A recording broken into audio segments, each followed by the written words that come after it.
Good afternoon बच्चों। चलो हम लोग स्टार्ट करते हैं आपके सीए इंटर का एक नया सब्जेक्ट जिसका नाम क्या है, कॉरपोरेट एंड अदर लॉ। आपका कॉरपोरेट और अदर लॉ के अंदर जो पोर्शन आएगा, एक 70 मार्क्स का पोर्शन है और एक 30 मार्क्स का पोर्शन है। 70 मार्क्स के पोर्शन में आपका जो टॉपिक आएगा मेरे बच्चे, कॉर्पोरेट लॉ आएगा, और 30 मार्क्स के पोर्शन में जो आएगा आपका अदर लॉ आएगा।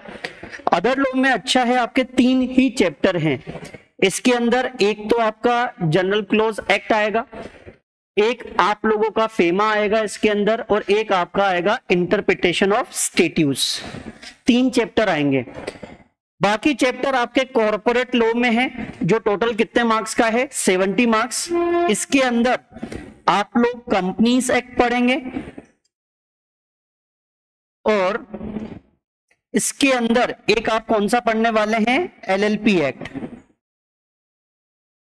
ये 2 पोर्शन आप लोगों के रहेंगे। कंपनी लॉ में आपके कितने चैप्टर्स हैं, 11 चैप्टर हैं मेरे बच्चे। पहला चैप्टर आपका डेफिनेशंस के नाम से आएगा, जिसको प्रीलिमिनरी बोलेंगे, एप्लीकेबिलिटी और डेफिनेशन। चैप्टर नंबर 2 के अंदर आप लोग इनकॉर्पोरेशन पढ़ेंगे कंपनी का, जिसके अंदर आप लोगों के सेक्शंस कवर होंगे। पहले चैप्टर में आपके कितने सेक्शंस कवर हैं, सिर्फ 2, 1 और 2। इनकॉर्पोरेशन में आपके जो सेक्शंस कवर होंगे, सेक्शन नंबर 3 से लेके 22 तक। फिर उसके बाद जो 3rd नंबर चैप्टर आएगा वो कौन सा आएगा मेरे बच्चे, प्रोस्पेक्टस के बारे में, कि कंपनी प्रोस्पेक्टस वगैरह कैसे इशू करती है, अलॉटमेंट कैसे लाती है, और इसके सेक्शंस आएंगे 23 से लेके 42 तक। फिर उसके बाद 4th नंबर चैप्टर जो है आपका किसका है, शेयर कैपिटल के बारे में है, कि कंपनी शेयर्स वगैरह कैसे इशू करती है, और उसके अंदर आपके सेक्शंस कहां से चालू होंगे, 43 से लेके 72 तक। फिर अगला चैप्टर जो आपका आने वाला है, 5th नंबर चैप्टर, वो कौन सा होगा मेरे बच्चे, डिपॉजिट, जिसके अंदर आपके सेक्शंस कवर होंगे 73 से लेके 76 तक। और 6th नंबर चैप्टर जो आपका चार्ज के बारे में होगा। चार्ज मतलब एक कंपनी अपनी प्रॉपर्टी को जो गिरवी रखवाती है, तो गिरवी रखवाने के बाद जो राइट्स मिलते हैं उसको बोलते हैं चार्ज। मतलब एक तरह से प्रॉपर्टी को गिरवी रखवाना क्या कहलाता है, चार्ज। और इसके कंपनी लॉ में जो सेक्शंस हैं 77 से लेके कहां तक है, 87 तक। और 8th नंबर चैप्टर आपका मैनेजमेंट के बारे में है, जिसमें आपके सेक्शंस कवर होंगे 88 से लेके 122। अगला चैप्टर 9th आएगा डिविडेंड। डिविडेंड सबको पता होगा, जब कंपनी अपना प्रॉफिट क्या करती है, डिस्ट्रीब्यूट। तो उसके सेक्शंस 123 से लेके 127 तक। And 1 minute, serial number change हो गया। 9th नंबर चैप्टर आएगा अकाउंट्स ऑफ कंपनी। एक कंपनी अपने अकाउंट्स किस तरीके से मेंटेन करती है, 128 से लेके 138। और उन अकाउंट्स की ऑडिटिंग कैसे होगी, ऑडिटर का अपॉइंटमेंट कैसे होगा, यानी कि आप लोगों का चैप्टर 139 से लेके सेक्शन नंबर 148। ये आप लोगों का सिलेबस है। आप लोगों के सिलेबस में कंपनी लॉ के जो सेक्शंस हैं वो कहां से कहां तक है मेरे बच्चे, सेक्शन नंबर 1 से लेके 148।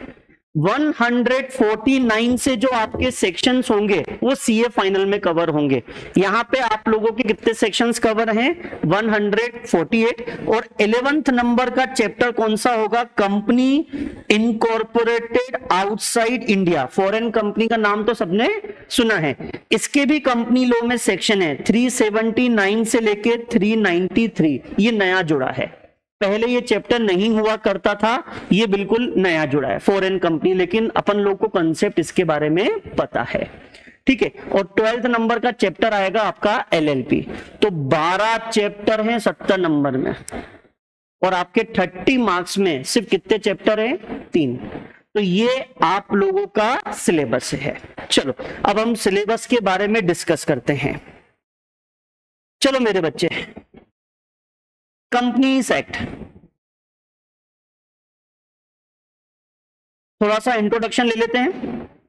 बताओ मेरे बच्चे, कंपनीज एक्ट कहीं ना कहीं सबने पढ़ रखा है कंपनी एक्ट के बारे में, तो मुझे कंपनी एक्ट में आप लोग बताओ कितने सेक्शंस होते हैं टोटल? कंपनी एक्ट में टोटल कितने सेक्शंस हैं?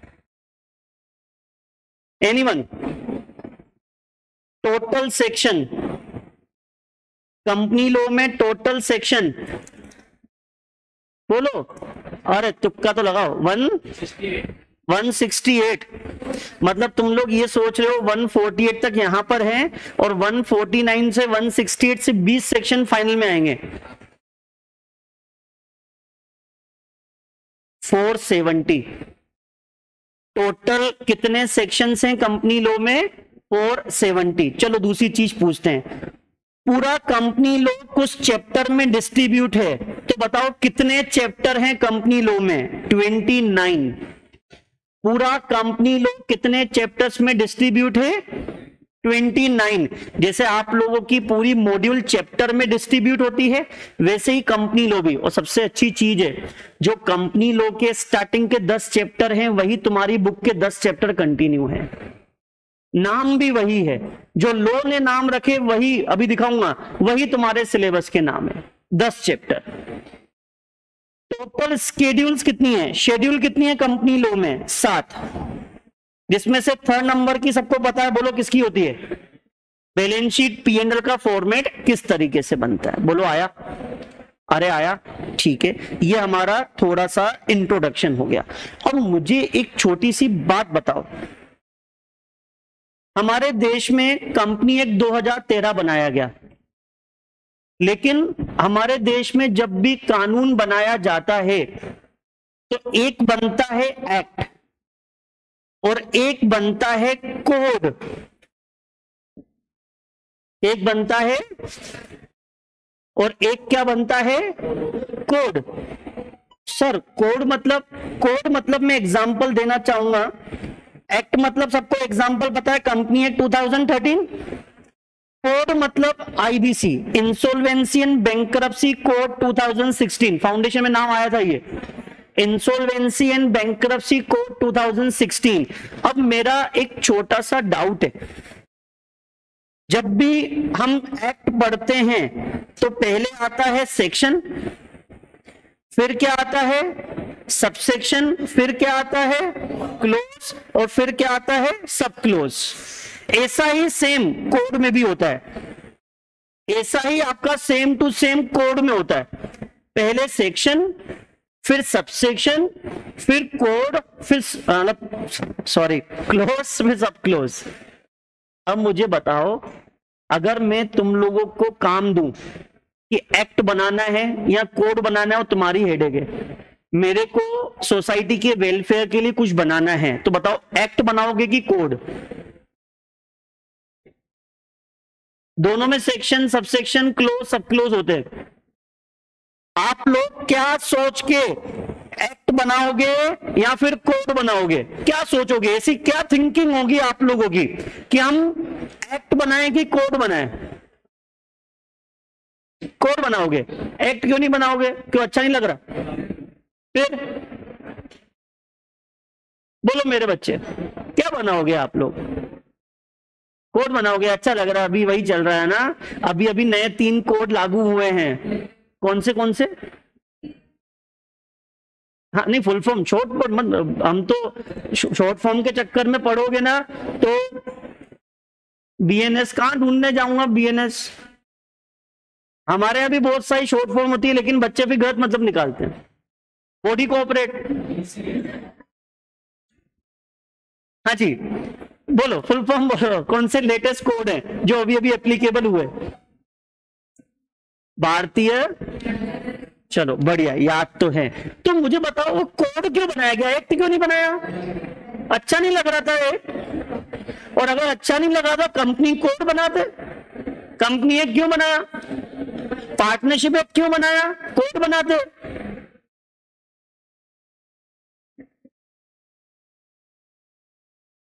बोलो भाई, कोड और एक्ट दोनों में क्या डिफरेंस है? कोड और एक्ट दोनों में क्या डिफरेंस है? मतलब एक लॉ मेकर के दिमाग में क्या आएगा कि वो एक्ट बनाए कि कोड बनाए? No idea. अरे वो तुक्का तो मारो,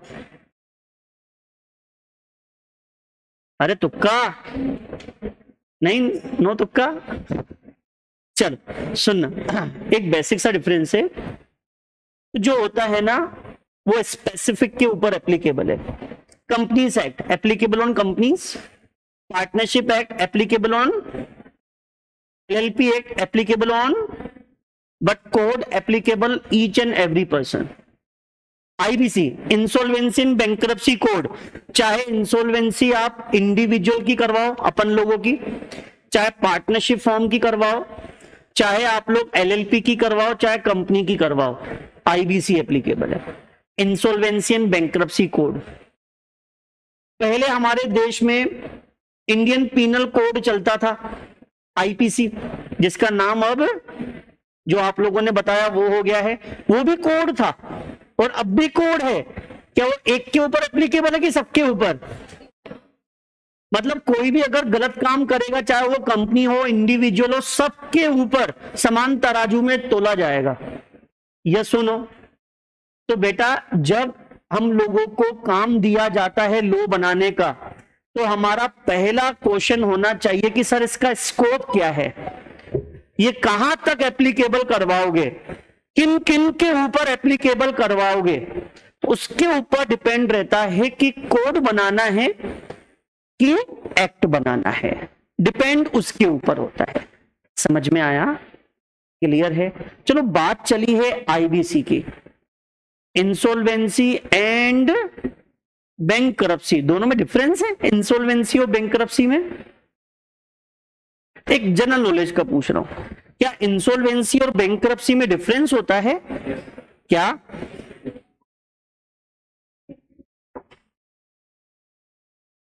बोलो ना, अरे मन में नहीं बोलो।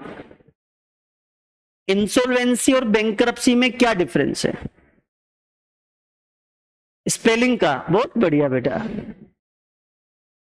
तुम्हारे और मेरे में क्या फर्क है? स्पेलिंग का, और कुछ तो फर्क ही नहीं, सब एक है, हम सब भारतवासी एक है, बस स्पेलिंग का फर्क है। लाइबिलिटी दोनों में बेइज्जती भी खराब होती है। सुनो, इंसॉल्वेंसी एंड बैंकरप्सी, पहले जनरल मीन में अगर आप गूगल करोगे तो क्या मतलब निकलेगा? इंसॉल्वेंसी इज अ सिचुएशन जब एक पर्सन सामने वाले को पे करने में सक्षम नहीं है। अगर कोई व्यक्ति अनेबल टू पे हिज डेट, यानी कि अपने डेट का पेमेंट करने में एबल, उस सिचुएशन को क्या बोलते हैं? इंसॉल्वेंसी। और जब हम लीगली कोर्ट से अपने आप को इंसॉल्वेंट डिक्लेयर करवा देते हैं, फिर कोर्ट बोलता है यस ये लीगली इंसॉल्वेंट है, तो उसको बोलते हैं बैंकरप्ट। ये जनरल मतलब है, लेकिन ये भी सही नहीं है। सही मतलब आईबीसी में दे रखा है, इंसॉल्वेंसी एंड बैंकरप्सी कोड में क्या दे रखा है मेरे बच्चे? मैंने आपको जैसे कि बताया ये दो जनों के ऊपर एप्लीकेबल है, एक इंडिविजुअल एंड पार्टनरशिप फॉर्म और एक एलएलपी और कंपनी। सर दो कैसे हुए? चार हुए बेटा, दो हुए। नजरों से देखो, ये कॉर्पोरेट लेवल है, ये नॉन कॉर्पोरेट लेवल है। इनका रजिस्ट्रेशन करवाना कंपलसरी, लेकिन इन दोनों का रजिस्ट्रेशन करवाना, जिनका भी रजिस्ट्रेशन करवाना कंपलसरी होता है वो कॉर्पोरेट फॉर्म में आ जाते हैं। सही है कि नहीं है? तो ये ऊपर वाले नॉन कॉर्पोरेट फॉर्म के हैं, नीचे वाले कॉर्पोरेट फॉर्म के हैं। तो ध्यान रखना मेरे बच्चे, अगर इन लोगों को इंसॉल्वेंट होना है, अगर इनको लगता है कि हम हमारे डेट का पेमेंट नहीं कर पाएंगे, तो ये किसके पास जाएंगे मेरे बच्चे? इंसॉल्वेंट डिक्लेयर होने के लिए अथॉरिटी के पास। ध्यान रखना, इनकी अथॉरिटी है डीआरटी और इनकी अथॉरिटी है एनसीएलटी। एनसीएलटी की full form national company law tribunal, national company law tribunal, जिसका काम क्या होता है, कंपनी लॉ के कॉर्पोरेट फॉर्म वालों के जितने भी इश्यूज होते हैं वो इश्यूज को रिजोल्व करना। क्वासी जुडिशियल बॉडी है, जुडिशियल मतलब न्याय देने वाली, क्वासी मतलब पूरी तरीके से कोर्ट, ये सिर्फ कंपनी लोग के मुद्दे सुनता है। मतलब क्या होता है, हम कोर्ट में जाते हैं तो हमको तारीख पे तारीख मिलती है और 4-5 साल बाद ऑर्डर पास होता है, कभी कभी तो 10-10 साल भी लग जाते हैं, यस और नो।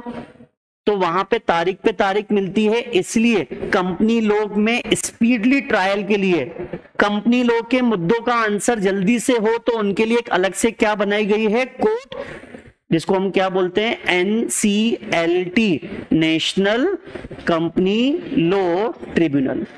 बोलो आया। सर वो DRT क्या है? DRT की फुल फॉर्म में date recovery tribunal. Date recovery tribunal नाम से पता पड़ रहा है जो उधारी को वसूली करता है, किसकी, बैंक वालों की। ध्यान रखना बेटा, बैंक वालों को लोन मत चुकाओ तो बैंक वाले छोड़ते हैं क्या, घर भी बेच देते हैं, नीलाम लगवा देते हैं, लेकिन उनके पास ये पावर कहां से आती है, DRT। DRT भी क्या है, एक तरह से कोर्ट है जो बैंकों के लिए बनाया गया है, जो बैंकों के लिए क्या करता है, रिकवरी करवा के देता है। बोलो आया?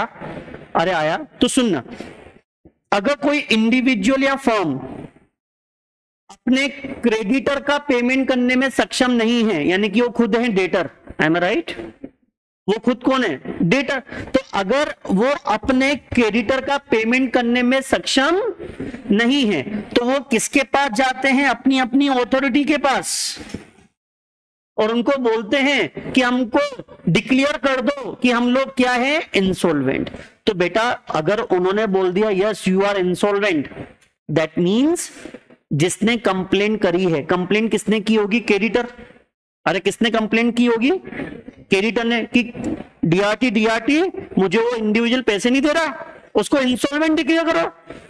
या फिर कंपनी भी जा सकती है, और इवन कंपनी भी जा सकती है और क्रेडिटर भी, समझ में आया, क्रेडिटर भी तो अपना पैसा वसूल करने जाएगा, और एम्प्लॉय भी क्रेडिटर में आएगा अगर उसको सैलरी, बोलो आया समझ।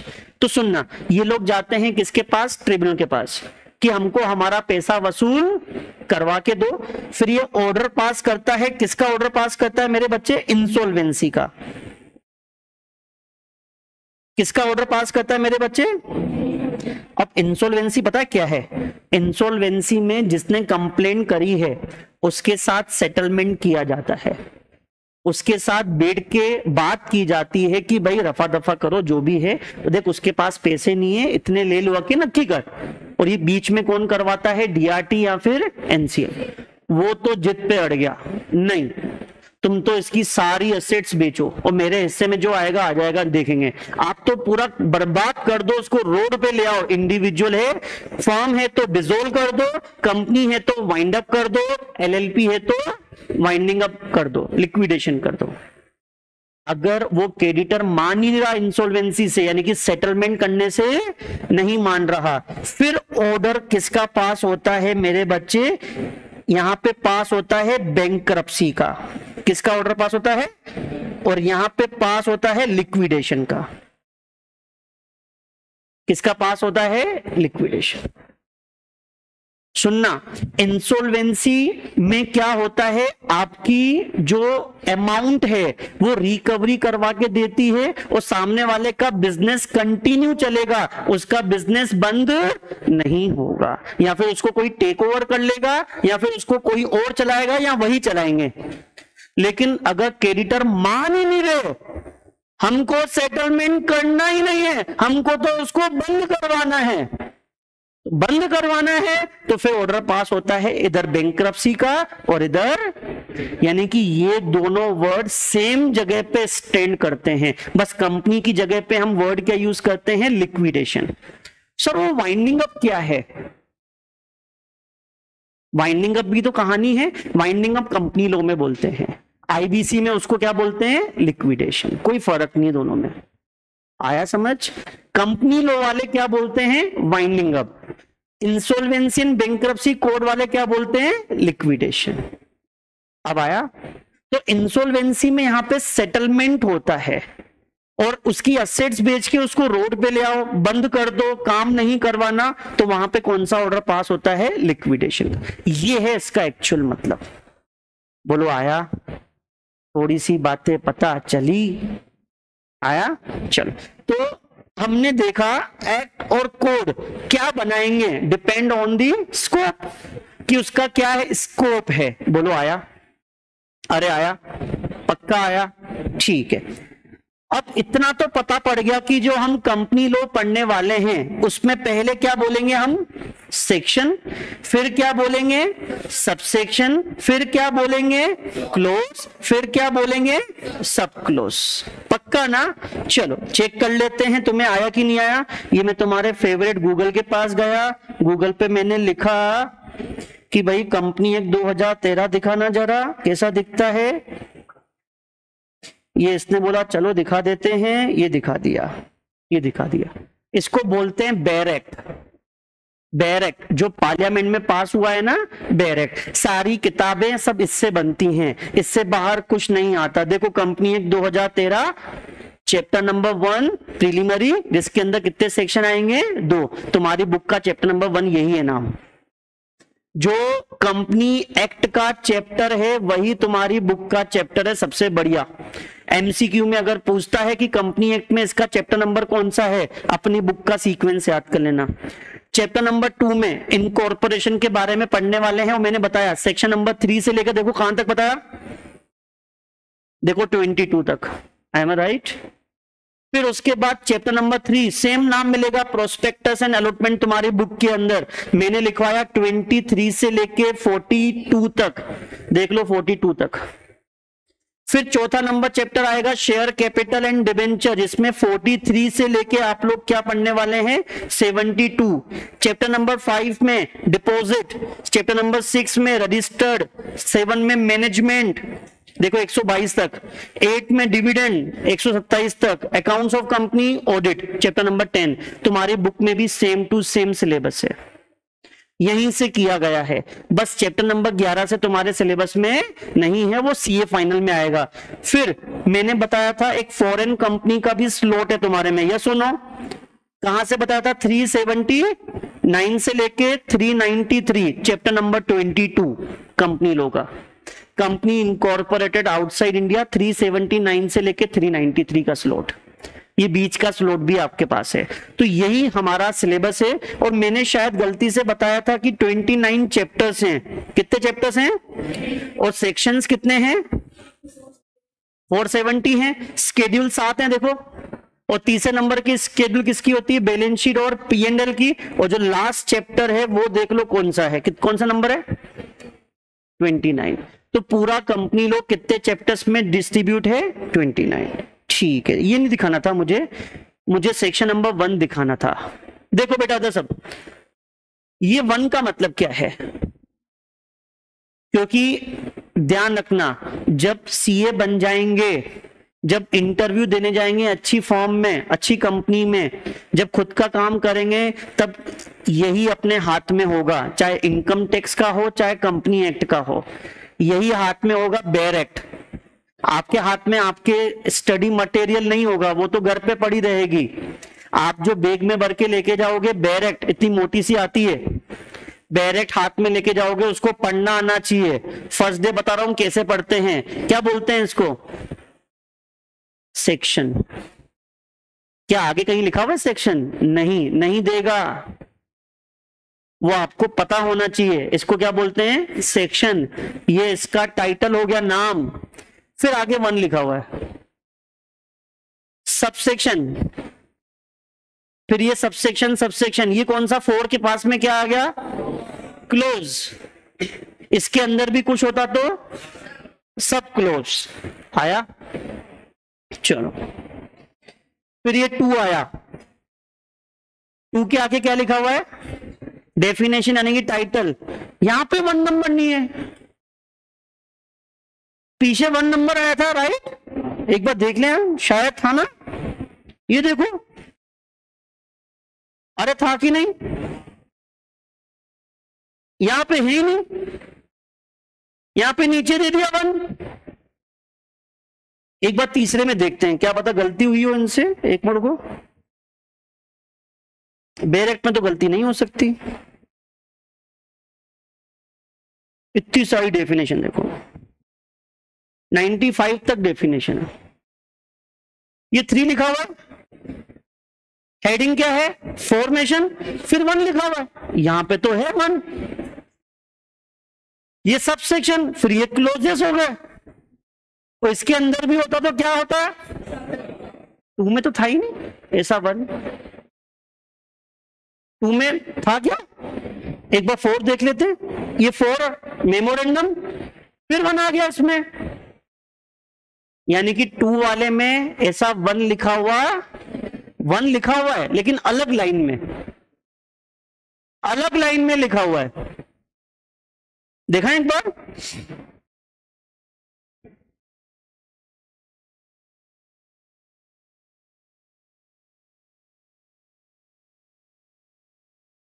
अलग लाइन में है, यानी कि सेक्शन नंबर 2 में सबसेक्शन नहीं है, सीधा क्लोज है। सेक्शन नंबर 2 सीधा बोलेंगे क्लोज, फिर सब क्लोज। बाकी सेक्शन नंबर 2 के अलावा कोई सा भी देख लो, 1 दिखा दिया, 3 दिखा दिया, 4 दिखा दिया, पूरे 470 दिखा सकता हूं। या फिर कैसे देखते हैं वो तो मुझसे अच्छा गूगल आप लोग चलाते हो, आप तो हर घंटे में चाहिए होता है डोज। ठीक है, तो मेरे बच्चे ध्यान से देखना, सेक्शन नंबर 2 में सबसेक्शन नहीं है, इसलिए उनको कैसे पढ़ते हैं, सेक्शन नंबर 2 क्लोज 1 में एब्रीज प्रोस्पेक्टस की डेफिनेशन है, क्लोज 1। क्लोज 2 में अकाउंटिंग स्टैंडर्ड देखते जाओगे, 10 में बोर्ड ऑफ डायरेक्टर, 11 में तुम्हारी फेवरेट डेफिनेशन बॉडी कोऑपरेट की, फिर उसके बाद 17 पे खतरा, चार्टर्ड अकाउंटेंट दिखा, फिर उसके बाद 20 में कंपनी, दिख रहा है क्या, दिख रहा है वो क्या बताना चाह रहा हूं मैं क्या ऐसे नाम बोलना चाह रहा हूं, नहीं, मैं बोलना चाह रहा हूं अल्फाबेट दे रखी हैं सारी डेफिनेशन, पहले ए वाली, फिर बी वाली, फिर उसके बाद सी डी, देखो ई आ गया एम्प्लॉय 37 में, 38 में एक्सपर्ट, और किसी को तो पता ही होगा प्राइवेट कंपनी की 68, पब्लिक कंपनी की 71, याद आ रहा है कुछ, दिखाऊं, यानी कि तुम्हारी भाषा में 68 नंबर पॉइंट पे प्राइवेट कंपनी की डेफिनेशन है, 71 नंबर पे पब्लिक कंपनी की है, देखो पी वाले सब साथ में है। जब अपन कंफ्यूज हो जाते हैं तो कौन सा नंबर का क्लोज नंबर होगा, तो अल्फाबेट के हिसाब से अपन थोड़ा रिकॉल कर सकते हैं कि सारी डेफिनेशन अल्फाबेट जमी हुई है, पी वाली सारी आपके सामने है। इधर आपकी 268 में प्राइवेट कंपनी है, 69 में प्रमोटर है, 70 में प्रोस्पेक्टस है, 71 में पब्लिक कंपनी है, 72 में पीएफआई। तो बेटा ध्यान रखना, सेक्शन नंबर 1 में पहले सेक्शन, सबसेक्शन, क्लोज, सब क्लोज, लेकिन सेक्शन नंबर 2 में सबसेक्शन, वो कैसे पढ़ेंगे, सेक्शन, क्लोज, सब क्लोज। आया, थोड़ा सा आया, ठीक है, थोड़ा सा आया, ठीक है, थोड़ा सा आ गया सर। चलो, तो इतना पता चल गया कि हमारे कंपनी एक्ट 2013 में सेक्शन नंबर 1 में क्या आता है, टाइटल एंड एप्लीकेबिलिटी। टाइटल मतलब इसका नाम क्या है, दी कंपनीज एक्ट 2013, और एप्लीकेबिलिटी किसके ऊपर एप्लीकेबल है, कंपनी एक्ट किसके ऊपर एप्लीकेबल होगा, बट ऑब्वियस कंपनी के ऊपर। अरे किसके ऊपर एप्लीकेबल होगा, तो ध्यान रखना, कंपनी एक्ट किस किस के ऊपर एप्लीकेबल होता है, सारी कंपनियों के ऊपर। और किसके ऊपर एप्लीकेबल है, इंश्योरेंस कंपनी, किसके ऊपर, इंश्योरेंस कंपनी का नाम सुना हेल्थ केयर की बहुत सारी कंपनियां जिसके नाम के पीछे प्राइवेट लिमिटेड और लिमिटेड, जिनके भी नाम के पीछे प्राइवेट लिमिटेड लिमिटेड आता है वो कौन सी होती है कंपनियां? जिनके नाम के पीछे प्राइवेट लिमिटेड वो कौन सी कंपनी है? प्राइवेट। जिनके नाम के पीछे लिमिटेड है वो कौन सी कंपनी है? पब्लिक। तो बेटा इंश्योरेंस कंपनी में काफी सारी कंपनियां हैं जिनके स्टार हेल्थ केयर, बहुत सारी कंपनियां हैं जिनके नाम के पीछे प्राइवेट लिमिटेड और लिमिटेड है, तो उनके ऊपर भी कंपनी एक्ट एप्लीकेबल होता है। बैंकिंग कंपनी, एक्सिस बैंक के नाम के पीछे, यस बैंक के नाम के पीछे लिमिटेड है मेरे बच्चे, तो लिमिटेड है तो पब्लिक कंपनी है, तो कंपनी एक्ट में बनी होगी तभी तो ये एक्ट एप्लीकेबल होगा। और इलेक्ट्रिसिटी कंपनी, इलेक्ट्रिसिटी, घर पे लाइट का बिल आता है, घर जाके बिल देखना, नाम के पीछे लिमिटेड लिखा हुआ है मेरे बच्चे, तो लिमिटेड कब लिखा होगा? जब कंपनी एक्ट में रजिस्ट्रेशन हुआ होगा। तो जिसका कंपनी एक्ट में रजिस्ट्रेशन हुआ है उसके ऊपर क्या एप्लीकेबल है? Companies act. और किसके ऊपर एप्लीकेबल है कंपनीज एक्ट? स्टेचुअरी कंपनी के ऊपर। स्टेचुअरी कंपनी का मतलब होता है जो स्पेशल एक्ट में बनी हुई है, सेबी एक्ट। अपनी institute ICAI, institute of chartered accountant of India, कौन से एक्ट में रजिस्टर्ड है?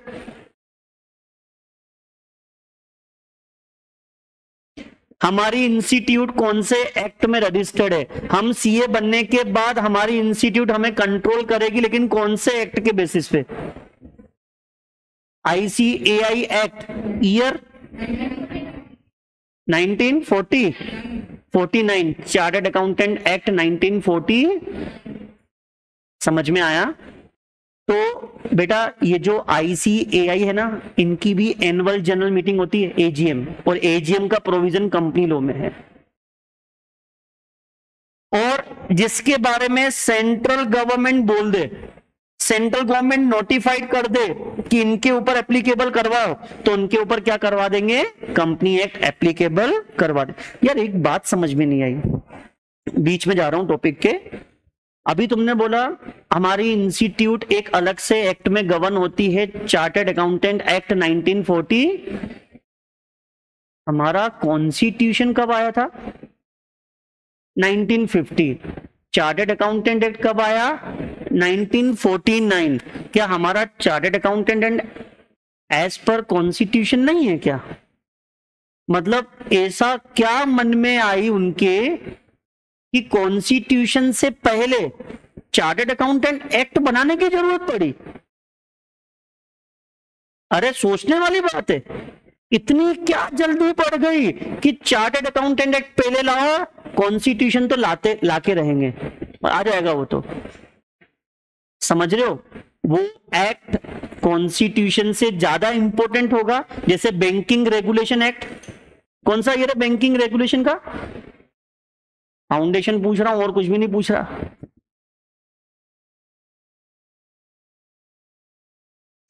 तो विचार आया थोड़ा सा, जो मैं विचार लेके आया। अच्छा एक और डाउट आया मेरे को यार, हमारे जो एक्ट बनते हैं वो कॉन्स्टिट्यूशन के अकॉर्डिंग बनते हैं और कहां पास होते हैं? पार्लियामेंट। अरे कहां पास होते हैं? कॉन्स्टिट्यूशन से पहले चार्टर्ड अकाउंटेंट एक्ट कहां पास हुआ होगा? पार्लियामेंट तो कॉन्स्टिट्यूशन के बाद आई है, लोकसभा राज्यसभा कंसेप्ट ही बाद में आई है। एम आई राइट? 9th 10th में था कॉन्स्टिट्यूशन ऑफ इंडिया, तो उससे पहले किसने पास किया चार्टर्ड अकाउंटेंट एक्ट? कौन था जिसके मन में आया कि यार कॉन्स्टिट्यूशन से पहले तो ये आना चाहिए? मतलब एक चार्टर्ड अकाउंटेंट ऑडिटर को इतनी अहमियत दी गई थी, सोचो कि कॉन्स्टिट्यूशन से पहले रखवाले आने चाहिए। सही बात है, रखवाले पहले बनाओ, एक्ट तो बच जाएगा बाद में आके। एक्ट पहले बना दिया, रखवाले नहीं होंगे तो एक्ट की अहमियत ही नहीं है। सही बोल रहा हूं गलत बोल रहा हूं? तो पहले रखवाले तो बनाओ। समझ में आ रहा है? तुम्हारा जन्म, तुम्हारा उद्देश्य जीवन का क्या होना चाहिए CA बनने के बाद?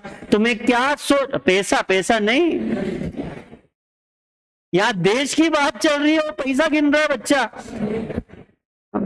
देख हमेशा पैसा तो आ जाएगा, हाथ की मेले रोज हाथ धोते।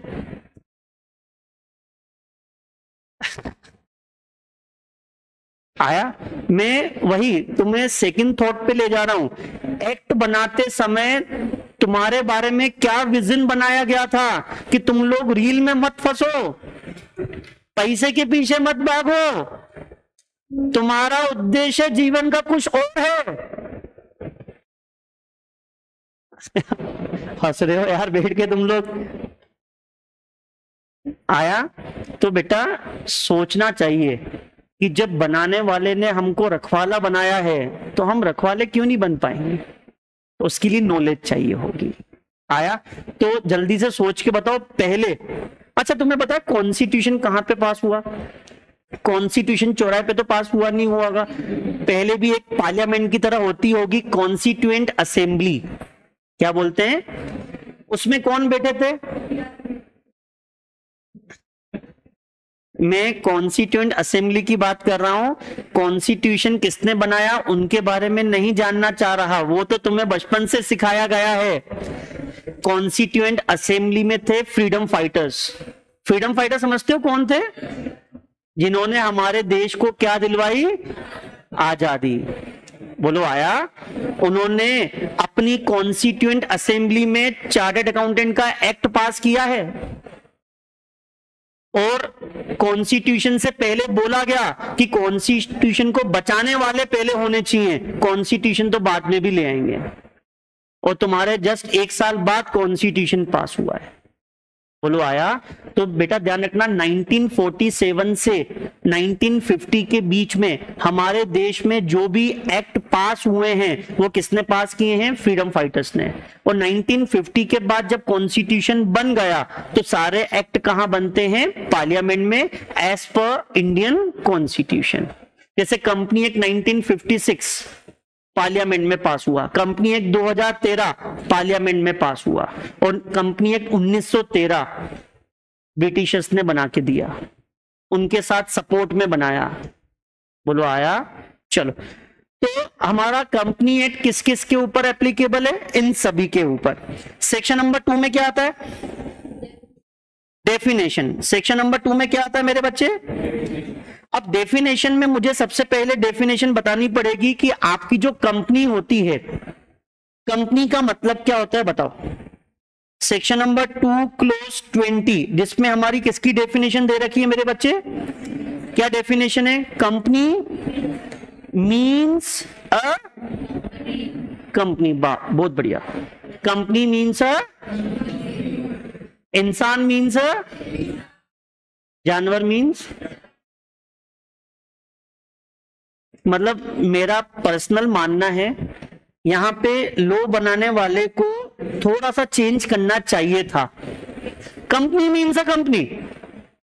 और अगर हम ऐसे आंसर एग्जाम में देखे आए तो आओ नंबर काटते तुम्हारे। तो ठीक है, अब लॉ में तो ऐसी अपन को भी ऐसी लिखनी है, कंपनी मीन्स अ, बाकी तो आगे तुम लोग को पता है which is registered. Company means a company registered under company act 2013 और एनी प्रीवियस कंपनी लॉ। और प्रीवियस कंपनी लॉ कौन कौन से थे? 1956, 1913, व्हाटएवर, उससे पहले भी थे 1882 एंड समथिंग। तो company means a company, company means अ। अब यहां पे क्या लिखा हुआ है? और कभी कभी किसी डेफिनेशन में क्या लिखा हुआ आता है? इंक्लूड्स। क्या लिखा हुआ आता है? बताओ डेफिनेशन में इंक्लूड्स। चलो, सेक्शन नंबर 2 क्लोज नंबर 11 किसकी डेफिनेशन है मेरे बच्चे? बॉडी कोऑपरेट की। किसकी डेफिनेशन है? Body cooperate. Body cooperate includes company incorporated outside India. क्या लिखा हुआ है मेरे बच्चे? Body cooperate includes. चलो फिर से, तुम लॉ बनाने वाले, तुम लोगों ने एक्ट बनाया, तुम लॉ बनाने वाले, तुम लोगों ने क्या बनाया? एक्ट। तुम लोगों को टास्क दिया गया कि डेफिनेशन बनाओ। बताओ डेफिनेशन में इंक्लूड लिखोगे कि मीन्स लिखोगे? सर जो मन करेगा वो। फिर क्या थिंकिंग के साथ बताओगे कि मीन्स लिखना है कि इंक्लूड?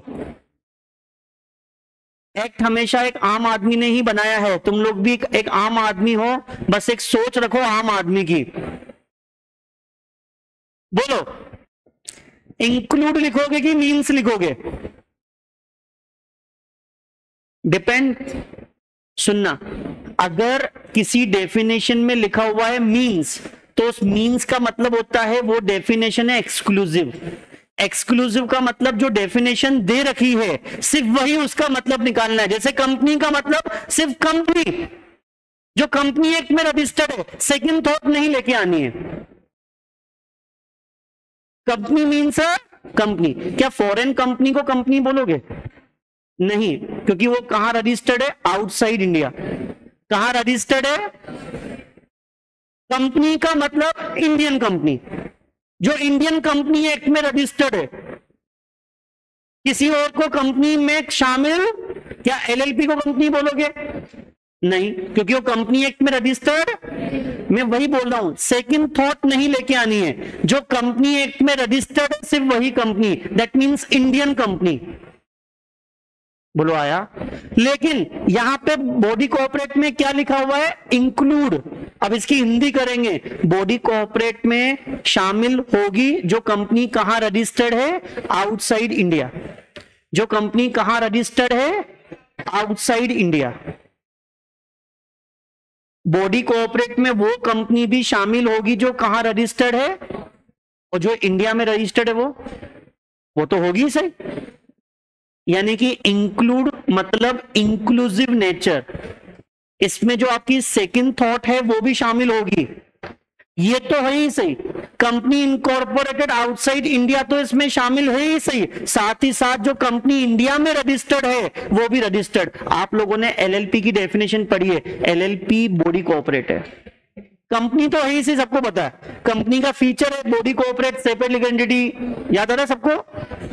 तो बेटा इंडिया में जो रजिस्टर्ड हैं उनको तो बॉडी कोऑपरेट बोलेंगे, साथ ही साथ जो आउटसाइड इंडिया में रजिस्टर्ड हैं उसको भी बोलेंगे। अगर मुझे बताओ इस बॉडी कोऑपरेट की डेफिनेशन में इंक्लूड की जगह मींस लिख दिया जाए तो सिर्फ फॉरेन कंपनी को ही क्या बोलेंगे?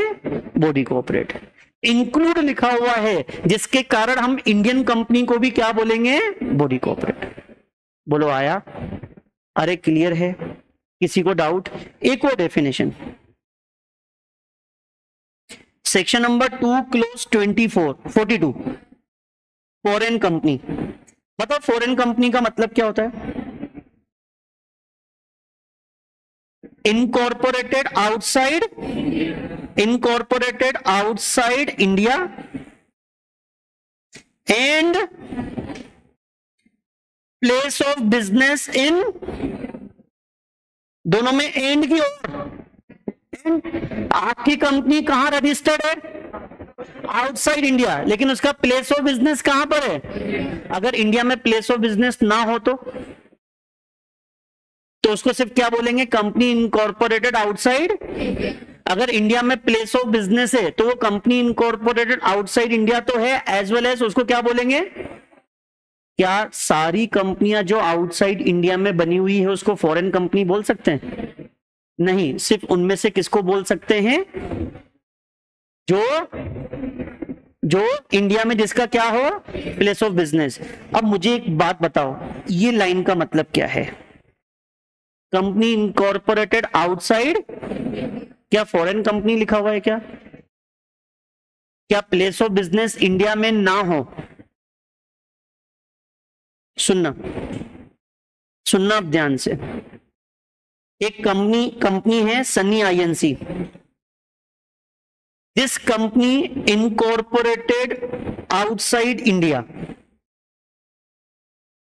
This company incorporated outside India, लेकिन इंडिया में इसका प्लेस ऑफ बिजनेस, अरे इसका प्लेस ऑफ बिजनेस इंडिया में। क्या ये कंपनी है? क्या ये कंपनी है एज पर कंपनीज एक्ट? क्या ये कंपनी है as per companies act? Company का मतलब होता है जो कंपनी एक्ट में रजिस्टर्ड है, लेकिन ये कंपनी कहां रजिस्टर्ड है? Outside India, INC. जैसे अपन यहाँ पे limited, private limited word use करते हैं, बाहर आईएनसी लिखते हैं। क्या ये कंपनी बॉडी कोऑपरेट है? क्या ये कंपनी बॉडी कोऑपरेट है? यस।